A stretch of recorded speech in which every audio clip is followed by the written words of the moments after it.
ఈ అధ్యాయం 3:22. ప్రకటన 3వ అధ్యాయం 22వ వచనం. చెవి గలవాడు ఆత్మ సంగమతో చెప్పుచున్న మాట వినును కాక. ఆమేన్. ఏం కావాలమ్మా? చెవి గలవాడు ఏం చేయాలి? సంగములతో ఆత్మ చెప్పుతున్న మాట. ఎవరమ్మా? ఆత్మ సంగములతో చెప్పుచున్న మాట. ఆత్మ చెప్పుచున్న మాట వినుగాక. కాబట్టి ఇప్పుడు మనము చెవులున్నాయా లేవా? మీరు చెవులు కలిగినటువంటి వారైతే చక్కగా మాటలు తెలుసుకుంటారు. ఆమేన్. ఏమింటారు?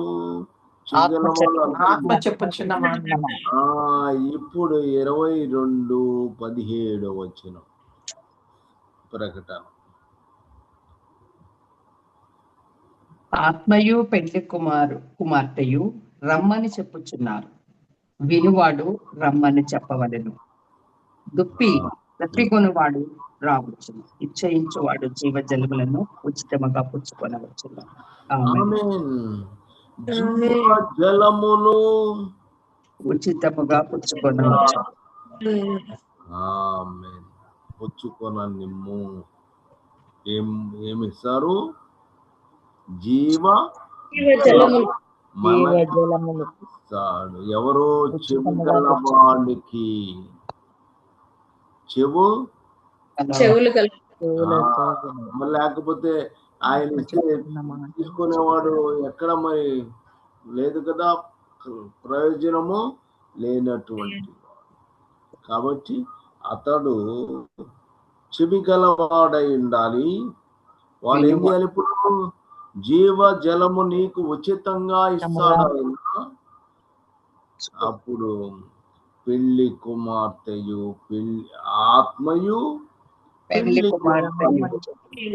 రమ్ము అని చెప్పుచున్నాడు, వినువాడును రమ్ము అని చెప్పవలెను. ఆమేన్. హల్లెలూయా.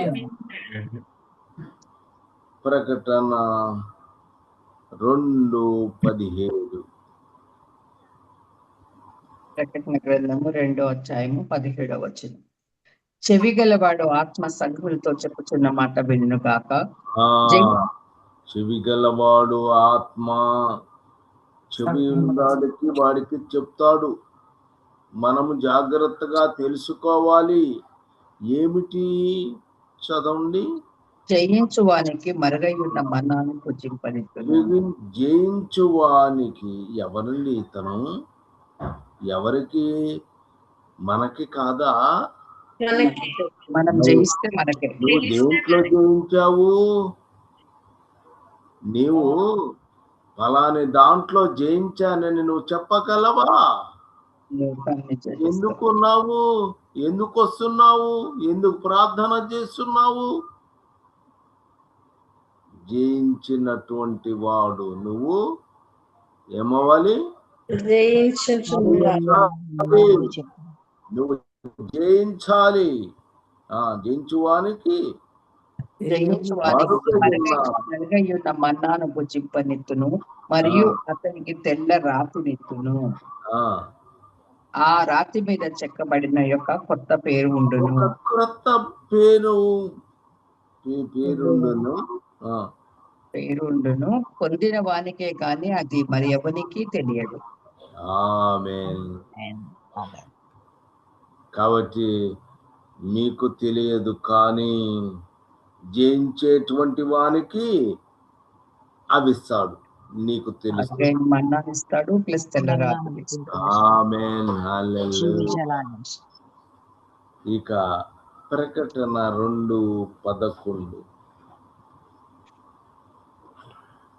ఆత్మ సంగములతో చెప్పుకున్న మాట వినును గాక. జయించువాడు రెండవ మరణం వల్ల హాని పొందడు. రెండవ మరణము వలన హాని పొందడు. మనమందరం కూడా ఎవరము? జయించువాడు జయించేవారు రెండో మరణము మనకి లేదు. లేదు. లేదు, అవసరం లేదు. ఆమేన్. ఆమేన్. ఆమేన్. హల్లెలూయా. ఇంకా 2:7 చెవి గలవాడు ఆత్మ సంగములతో చెప్పుచున్న మాట వినును కాక. జయించు వానికి దేవుని పరదేశంలో ఉన్న జీవ వృక్ష ఫలములో పూజింపనితును. జీవ వృక్షము భుజింపనిస్తాను. ఆమేన్. ఇప్పుడు ఈ 4 వరుసగా పెట్టుకొని చదువుకుంటే నీకు క్లియర్గా ఆయన మనకి సహాయము చేస్తాడు. ఆమేన్. ఆమేన్. మరి 1 కొరింథీ 12:14 ముచ్చుకుపోయింది 12:14 18 దాకా 14 నుంచి 18 దాకా. శరీరం ఒక్కటే అవయముగా ఉండక అనేకమైన అవయములుగా ఉన్నవి. నేను చెయ్యిని కాను గనుక శరీరములోని దానిని కానని పాదము చెప్పినంత మాత్రమున శరీరంలోనిది కాకపోలేదు. మరియు నేను కన్ను కాను గనుక శరీరంలోని దానిని కానని చెప్పినంత మాత్రమున మన శరీరంలోది కాకపోలేదు. శరీరం అంతయు కన్నైతే వినుట ఎక్కడ? అంతయు వినుటైతే వాసన చూచుట ఎక్కడ? అయితే వాసన చూచుట ఎక్కడ? అయితే దేవుడు అవయాలలో ప్రతిదానికి తన చిత్త ప్రకారము శరీరములో ఉంచెను. ఆమేన్. మనమన్నీ తెలుసుకుంటున్నాము. నిన్న దేని గురించి తెలుసుకున్నాము? చెవియొగ్గి ఆలకించుడి.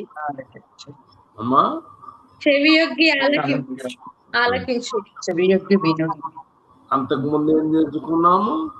హృదయం చించుకోవాలి. ఇంకా అంతకు ముందు నాలుక గురించి ఇంకా వారి కన్నులు తెరవబడను. ఆమేన్. గుడ్డివాడు తెరవబడెను. ఆమేన్.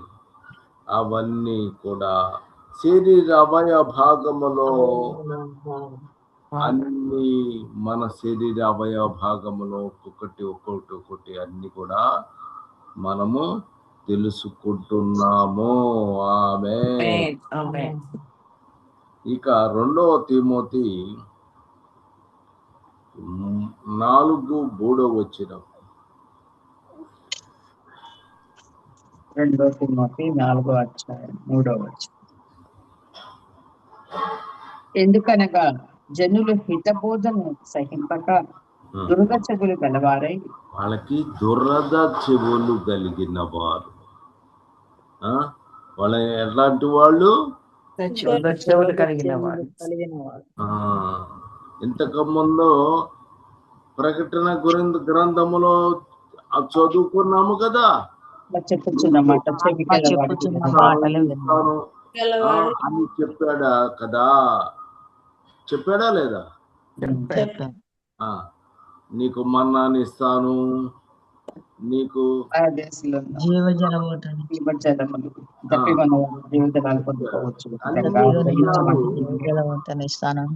జీవవృక్ష ఫలాలను భుజింపనిస్తాను. రెండవ మరణం ఉండదు అని. హాని కలగదు. పరదేశంలో ఉన్న జీవవృక్ష ఫలాలు మీరు తింటారు. ఇవన్నీ కూడా చెవిగల వానికి చెప్పాడు దేవుడు. ఆమేన్. ఆమేన్. ఇప్పుడు దురద చెవులుంటే అది చెప్పినా వీడికి ఉపయోగము లేదు. అందుకని హితబోధను సహింపక చెవులు గలవారై తమ స్వకీయ దురాశలకు అనుకూలమైన బోధలకు తమ కొరకు పోగు చేసుకొని సత్యమునకు చెవి ఇవ్వక చెవియ్యక కల్పన కథల వైపు తిరుగు కాలము వచ్చును. అబ్బా, ఆమేన్. ఆమేన్. ఏ కాలం వచ్చును? కల్పన కథలకు కల్పన కథల కథల వైపు నాకు తిరుగు కాలం కాలము వచ్చింది. ఆమేన్. లాస్ట్ 4-5. అయితే కల్పన అయితే నీవు అన్ని విషయములలో మితముగా ఉండము, శ్రమపడము, సువార్తికుని పని చేయము, నీ పరిచర్యను సంపూర్ణముగా జరిగించుము. ఆమేన్. కాబట్టి లోకములో అనేక మంది మనుషులు వాళ్ళు హితబోధను సహించలేరు.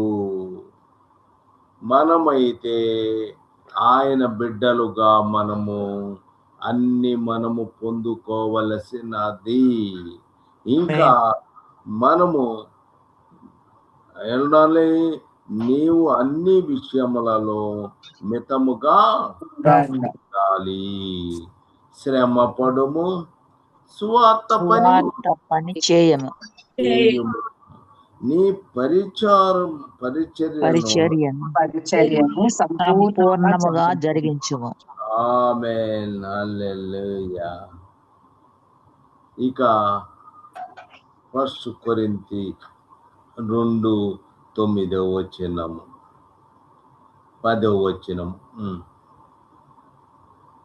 అధ్యాయం 1 కొరింథీ 9-10 వచనాలు.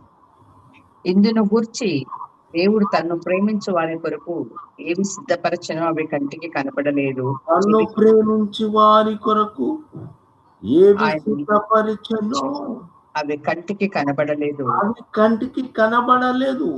చెవికి వినబడలేదు, మనుష్య హృదయమునకు గోచరము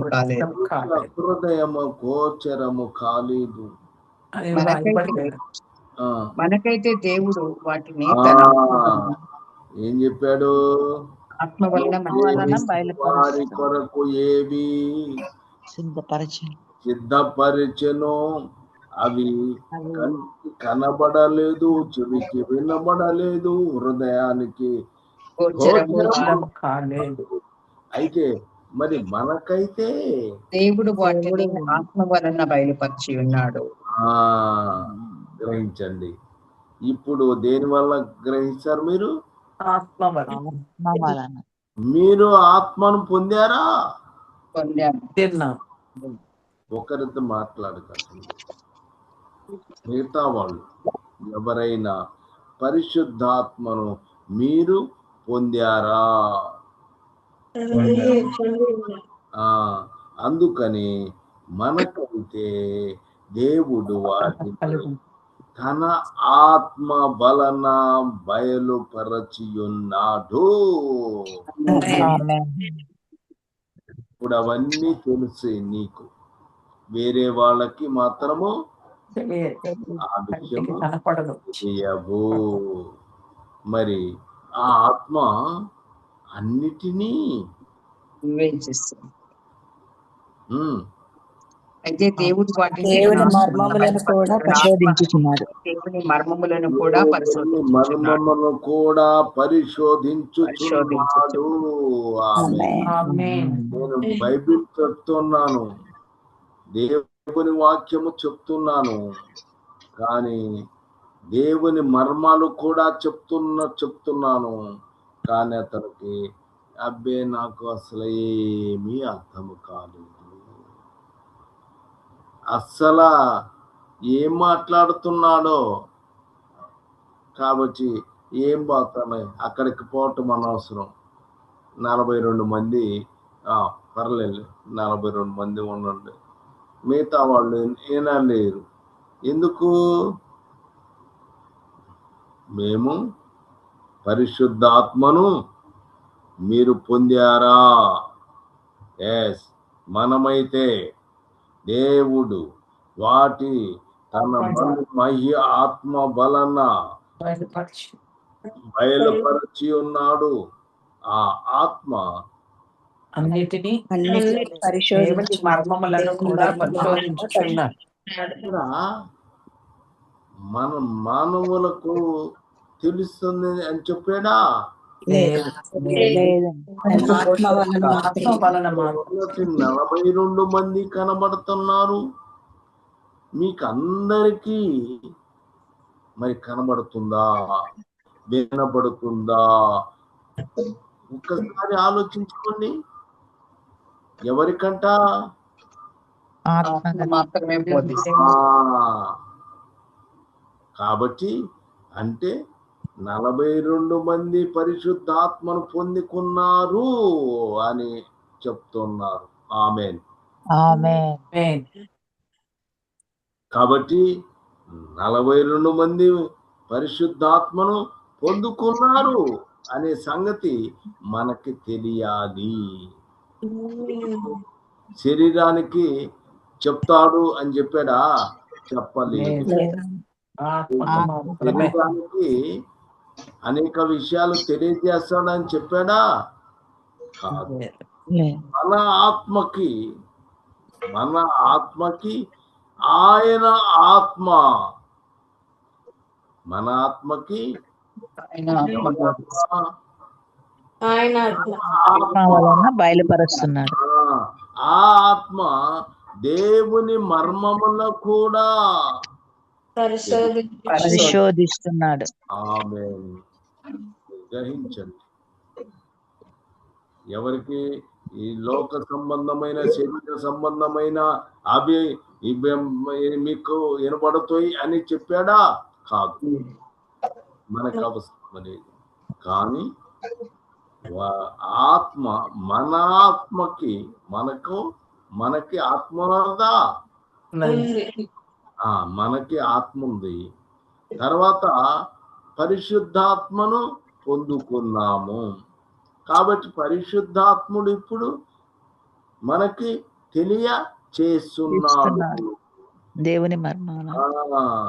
ఆమేన్. కాబట్టి దేవుని ఆత్మ కలిగి దేవుని మర్మాలు కూడా పరిశోధిస్తున్నాడు. అన్ని ఎవరితోటి మాట్లాడతాడట? ఆత్మతో.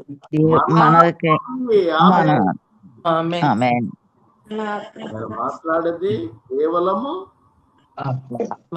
మనతోటి. కాబట్టి శరీర సంబంధముగా ఏమి ప్రయోజనము లేదు. ఇది గుర్తుంచుకోండి. మీరు శరీరానుసారమైనటువంటి విషయాలన్నీ చెప్తారు అని చెప్పలేదు. మరి ఏం కావాలి? నీకు ఒక ఆత్మ ఉంది, నీకు రెండోది పరిశుద్ధాత్మ మనం పొందుకున్నాము.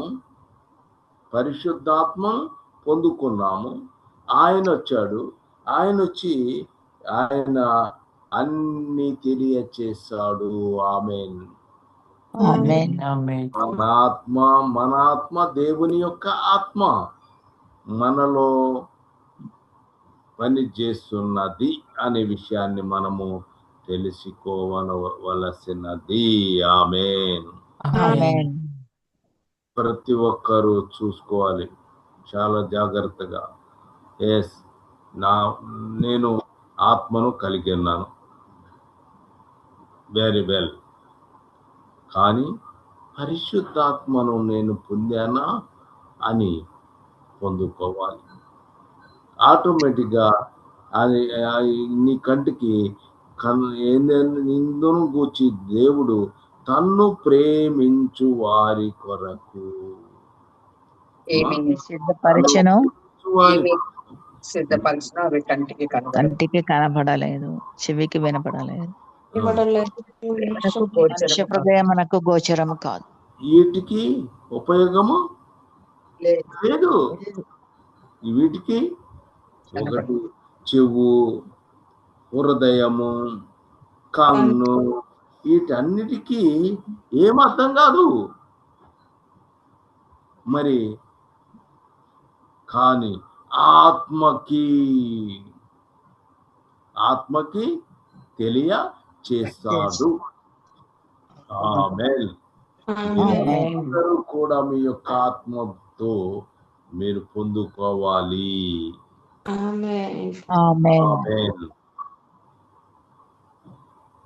ప్రార్థన చేయండి. హల్లెలూయా. మహోన్నతుడైన మా ప్రియ ప్రభువా, మీ పాదములకు వేలాది